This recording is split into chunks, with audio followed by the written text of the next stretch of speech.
গতকাল ঝিরঝিরে বৃষ্টি শহর কলকাতা দক্ষিণবঙ্গের বিভিন্ন জেলায় ঘন কুয়াশার দাপট এবং এই বিক্ষিপ্ত ঝিরঝিরে বৃষ্টির জেরে তাপমাত্রার পারদ অনেকটাই নিম্নমুখী বলে খবর। আবহাওয়া দপ্তর জানিয়েছিল যে এবারে জাঁকিয়ে শীত পড়বে, আর তারই মাঝে এই বৃষ্টি। আজ সর্বনিম্ন তাপমাত্রা কিছুটা নিম্নমুখী। বড়দিনে শহরের তাপমাত্রা শুষ্ক থাকবে আর বৃষ্টির পূর্বাভাস নেই। দক্ষিণবঙ্গের একাধিক জেলায় বৃষ্টিপাত সকাল থেকেই। আজ শহরে রোদ ঝলমলে ছবি, তার কারণ বৃষ্টির পর আজ তাপমাত্রার পরিবর্তন হয়েছে। গত পরশু রাত থেকেই ঝিরঝিরে বিক্ষিপ্ত বৃষ্টি শহর জুড়ে দক্ষিণবঙ্গের বিভিন্ন জেলায়। আর বড়দিনে ক্রিসমাসে তাপমাত্রার পারদ কতটা নিম্নমুখী হবে, আবহাওয়া কেমন থাকবে, আমাদের নজর থাকবে। ঘন কুয়াশার দাপট রয়েছে জেলায় জেলায়।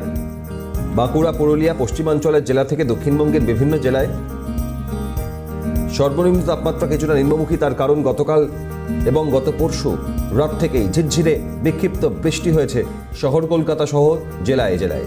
দক্ষিণবঙ্গের একাধিক জেলায় বৃষ্টিপাতের জেরে তাপমাত্রার পারদ কিছুটা নেমেছে। তবে এই বৃষ্টির আগামী দিনে আর কোনো ভ্রুকুটি আছে কিনা সেদিকে নজর থাকবে। ক্রিসমাস, বড়দিন এবং তারপরেই নতুন বছরকে স্বাগত জানানো। ডিসেম্বরের এই শেষ পর্যায়ে কেমন কাটবে আবহাওয়া আমরা নজর রাখছি। তবে গত পরশু রাত থেকেই, অর্থাৎ শুক্রবার রাত থেকেই ঝিরঝিরে বিক্ষিপ্ত বৃষ্টির জেরে তাপমাত্রার পারদ খানিকটা নেমেছে। তবে ঘন কুয়াশার দাপট রয়েছে বেশ কিছু জেলায়। সকাল থেকেই ঘন কুয়াশার জেরে উত্তরবঙ্গের ছবি আপনাদের যেমন দেখিয়েছি কনকনে ঠান্ডার মাঝে, দক্ষিণবঙ্গেও বৃষ্টির জেরে কিছুটা তাপমাত্রার পারদ নেমেছে।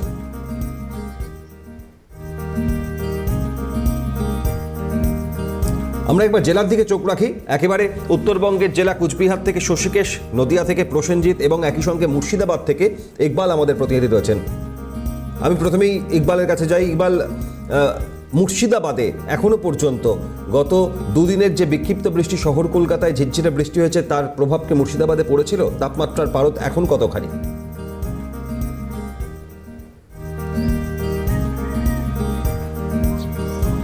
দেখো অভিক, একদমই তোমাকে জানায় যে শুক্রবার থেকে যে বৃষ্টি হওয়ার যে সম্ভাবনা, সেই সম্ভাবনা থাকলেও কিন্তু মুর্শিদাবাদ জেলায় এখনো পর্যন্ত কিন্তু কোনো বৃষ্টির পূর্বাভাস না আসলেও কিন্তু প্রায় সকাল থেকে যে খবর পাওয়া যাচ্ছে এখনো পর্যন্ত আলিপুর আবহাওয়া দপ্তর সূত্রে, যে 16 থেকে কিন্তু 25 ডিগ্রি তাপমাত্রা কিন্তু এখনো পর্যন্ত হতে পারে মুর্শিদাবাদ জেলায়। আর তাতেই কিন্তু সীমান্তবর্তী এলাকায় কিন্তু মুর্শিদাবাদ আর তোমার ঘন কুয়াশার চাদরে কিন্তু মোড়া রয়েছে এখনো পর্যন্ত মুর্শিদাবাদ জেলার বিভিন্ন রাস্তাঘাটে। কিন্তু যে সমস্ত যানবাহন, সে সমস্ত যানবাহন কিন্তু তোমার দেখার যাচ্ছে না, কারণ একদমই যে ঘন কুয়াশা, সেই কুয়াশার দাপট কিন্তু শুরু হয়েছে। একেবারে সেই ছবি ইকবাল দেখা যাচ্ছে। তুমি যেখান থেকে দাঁড়িয়ে আছো, সকাল 8টা বাজে আর কম বেশি 10 মিনিট বাকি, কিন্তু তার আগে এখনো যান চলাচল যেমন রাস্তা শুনশান, তেমন কুয়াশার দাপট রয়েছে দেখা যাচ্ছে। একবার শশীকেশের জায়গায় চলে যায় উত্তরবঙ্গের জেলা, তার কারণ দার্জিলিং, জলপাইগুড়ি সহ অন্যান্য জেলার পাশাপাশি কুচবিহার প্রান্তিক জেলায় এই মুহূর্তে আবহাওয়া কেমন?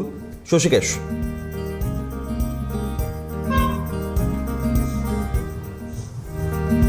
একেবারে দেখো অভিক, তোমাকে বলবো যে সামনেই বড়দিন, পাশাপাশি নতুন বছর। তার আগে যে জাতীয় শীতের কথা বলা হয় উত্তরবঙ্গে, সেই জাতীয় শীত দেখা দিয়েছে।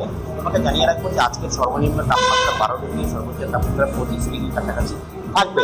তবে দেখো সকাল থেকে কিন্তু ঘন কুয়াশা থাকলেও বেলার দিকে দেখা যাচ্ছে যে ঝলমলে রোদ দেখা যায়। তবে সন্ধ্যা নামতে আবারও যে জাতীয় শীত, সেই জাতীয় শীত দেখা যায়। আর সেই ক্ষেত্রে যতটা জাতীয় শীত পড়বে উত্তরবঙ্গের সহ কোচবিহার, আলিপুরদুয়ার, জলপাইগুড়ি, দার্জিলিং জেলায়, ততটাই কিন্তু পর্যটকদের ভিড় বাড়বে। এমনিতেই কিন্তু দুর্গা পূজার পরে কিন্তু দেখা যায় উত্তরবঙ্গের পর্যটকদের ঢল নামে। আর তার মধ্যে এই বড়দিন ও নতুন বছর, সেই জায়গায় দাঁড়িয়ে যদি জাতীয় শীত পড়ে, তাহলে আরও যে পর্যটকদের সংখ্যা সেটা কিন্তু বাড়বে। একেবারে সেই বাড়ার ইঙ্গিত রয়েছে। একেবারে শশীকেশের পাশাপাশি একবার নদিয়ায় প্রসেনজিতের কাছে যাই। প্রসেনজিৎ, উত্তর কলকাতা, দক্ষিণ কলকাতা, শহর কলকাতা, উত্তর 24 পরগনা বৃষ্টি হয়েছে গতকাল। নদিয়ায় কি খবর?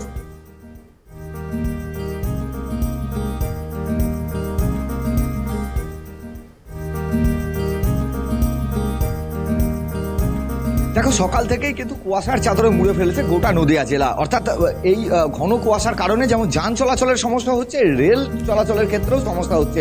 এবং নদিয়া জেলার যতগুলো ফেরিঘাট রয়েছে, প্রত্যেকটি ফেরিঘাটে কিন্তু ফেরি পরিষেবা বন্ধ রয়েছে। অর্থাৎ এই ঘন কালো কুয়াশার জেরে সাধারণ মানুষের কিন্তু জীবনযাত্রায় অনেকটাই বাধার সৃষ্টি হচ্ছে। একদিকে যেমন এই যান চলাচলের ক্ষেত্রে সমস্যা হচ্ছে, অন্যদিকে এই ঘন কুয়াশার কারণেই কিন্তু রবি শস্য চাষের ক্ষেত্রেও কৃষকরা ক্ষতির মুখে পড়ছে। অর্থাৎ সব মিলিয়ে এই যে পরিস্থিতির সৃষ্টি হয়েছে বা যা আবহাওয়ার সৃষ্টি হয়েছে, তাতে করে ঠান্ডা কিন্তু গতকালের থেকে অনেকটাই বেড়েছে। তবে এই ঘন কুয়াশার কারণে ক্ষতি একেবারে ঘন কুয়াশার দাপট যেমন মুর্শিদাবাদে তেমন নদিয়াতে একইভাবে। আমি একবার এবার শহর কলকাতার সার্বিক ছবিটা, আবহাওয়া দপ্তরের পূর্বাভাস সব জানবো। মফিদুল আমাদের প্রতিনিধি সরাসরি রয়েছেন। মফিদুল,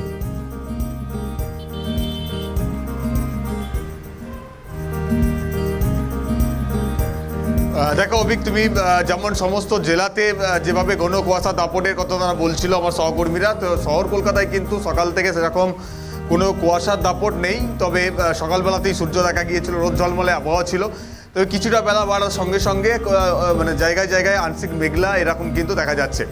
আলিপুর আবহাওয়া দপ্তরের বক্তব্য এটাই যে গতকালকে যেভাবে রাজ্যের বিভিন্ন জেলাতে বৃষ্টি হয়েছিল, সেই বৃষ্টিপাতের প্রভাবে সর্বনিম্ন তাপমাত্রার পারদ কিছুটা নেমেছে এবং আগামী 2-3 দিন এই একই রকম তাপমাত্রা কিন্তু বজায় থাকবে একেবারে। এবং সামনেই বড়দিন, ক্রিসমাস এবং তারপর নতুন বছরকে স্বাগত জানানো। আবহাওয়া কেমন থাকে নজর থাকবে প্রত্যেক মুহূর্তে। অনেক ধন্যবাদ। একই সঙ্গে কোচবিহার থেকে শশীকেশ, মুর্শিদাবাদ থেকে ইকবাল, নদিয়া থেকে প্রসেনজিৎ এবং শহর কলকাতা থেকে মফিজুলকে।